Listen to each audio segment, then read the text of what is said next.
Okay, our third speaker is Ivan Cohen from People First Scotland. We're really happy to have him here today just to share with us his experiences of how austerity affects him. He's here today with his carer Kenny, so I'd like you to welcome both of them, please.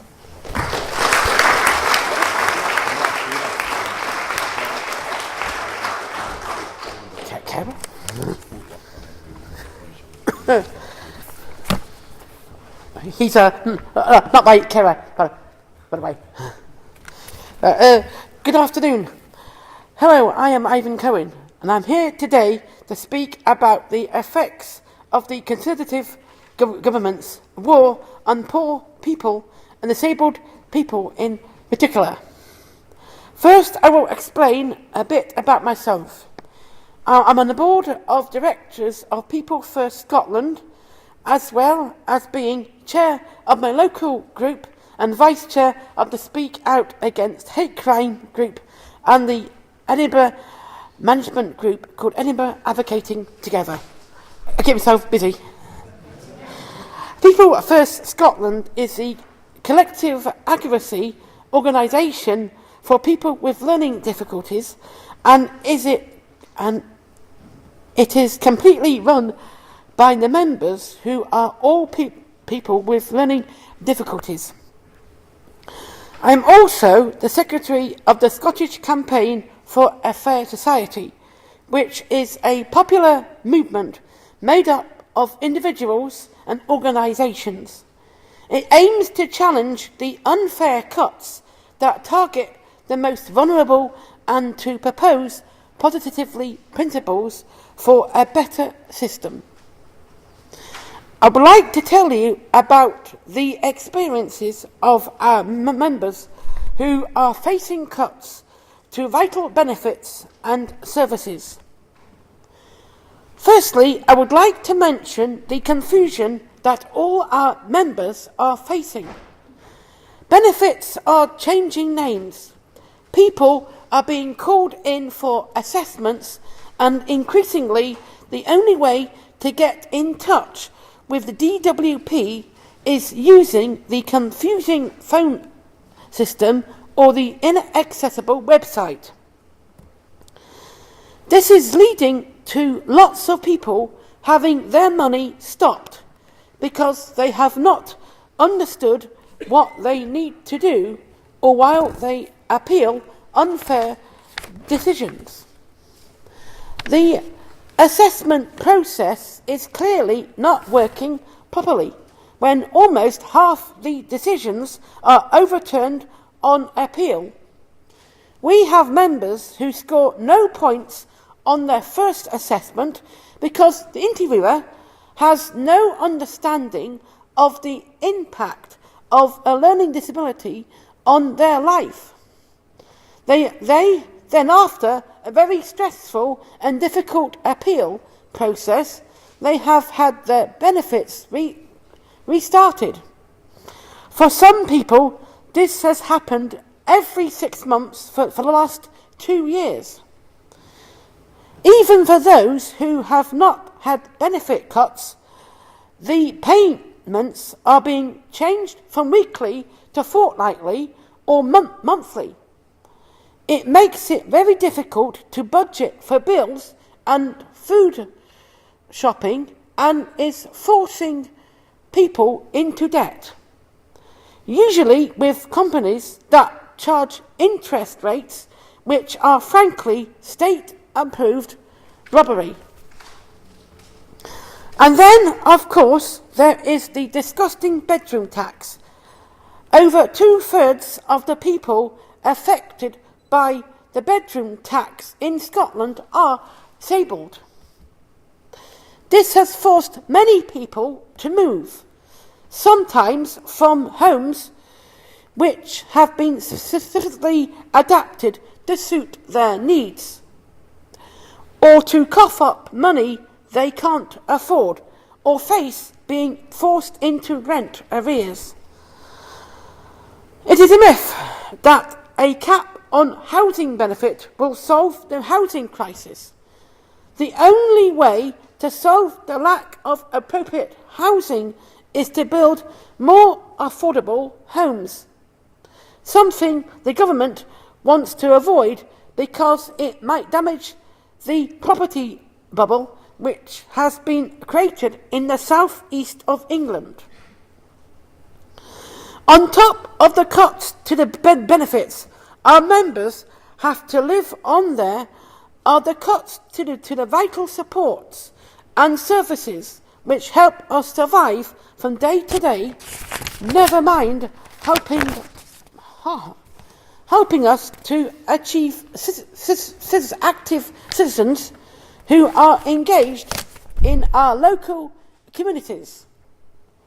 Efficiencies, they call them. Don't make me laugh. Here's an example of these savings. The budgets of support providers are cut. So now the people receiving support need to directly pay for staff travel and food expenses.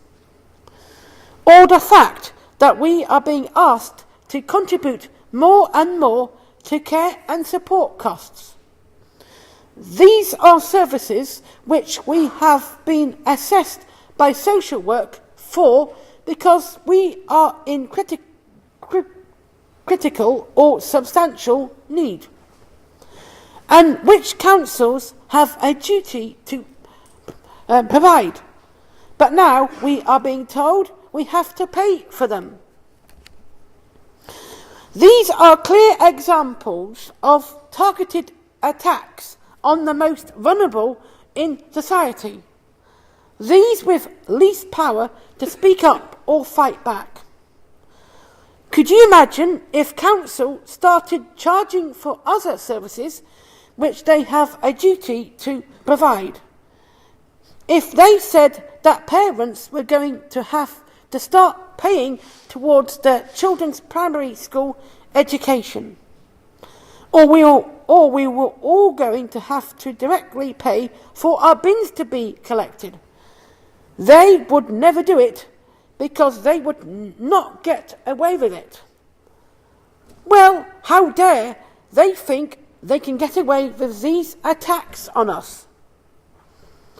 As I mentioned previously, I am the Vice Chair of the Speak Out Against Hate Crime group.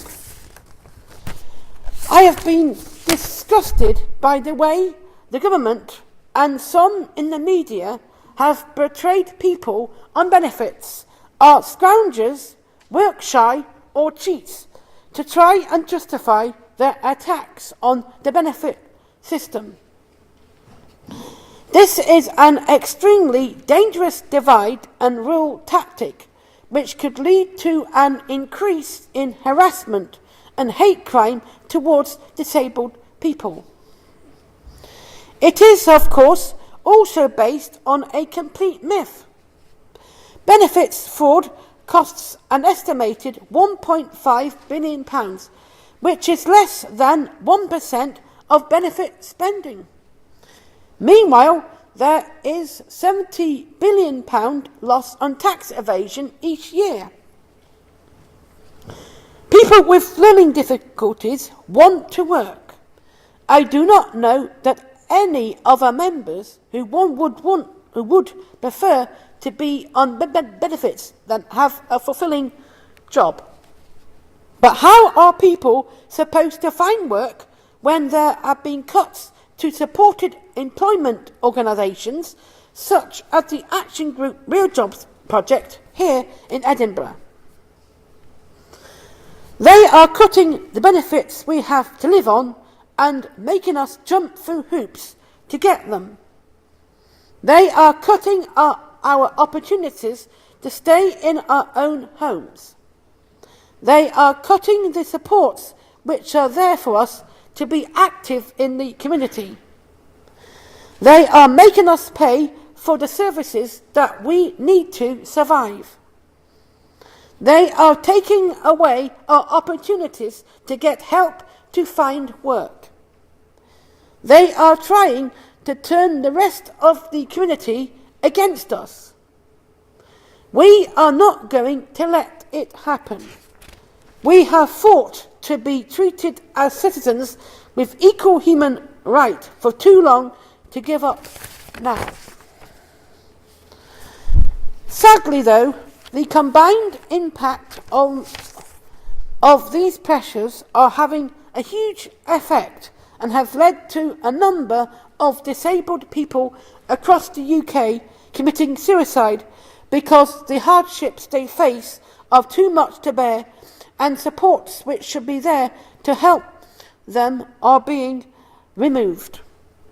How many more people need to die before we face up to the type of country this government is trying to create? Let's not be under any illusion this government are extremists who are pushing a political agenda of greed, selfishness, everyone from themselves attitude, and a distrust and hatred of those who are struggling in society. And they are hiding it in myths that benefits are out of control and that if they do not act now, the country will collapse. And of course, we are all in it together. Well, here are a couple of facts. Benefit spending is relatively low now than it was in the 80s and 90s, and 13 European countries pay more in welfare benefits, including Germany and France. And over the last 15 years, the top 1% of earners have seen their share of the nation's wealth rise from 7% to 10% today. That means that the top 1% of earners now pocket 10p in every pound in Britain.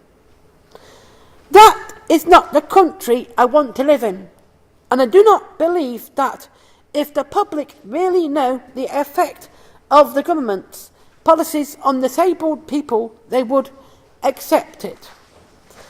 Thank you for listening to me today, and let's get out there and fight for a fairer society. It is possible.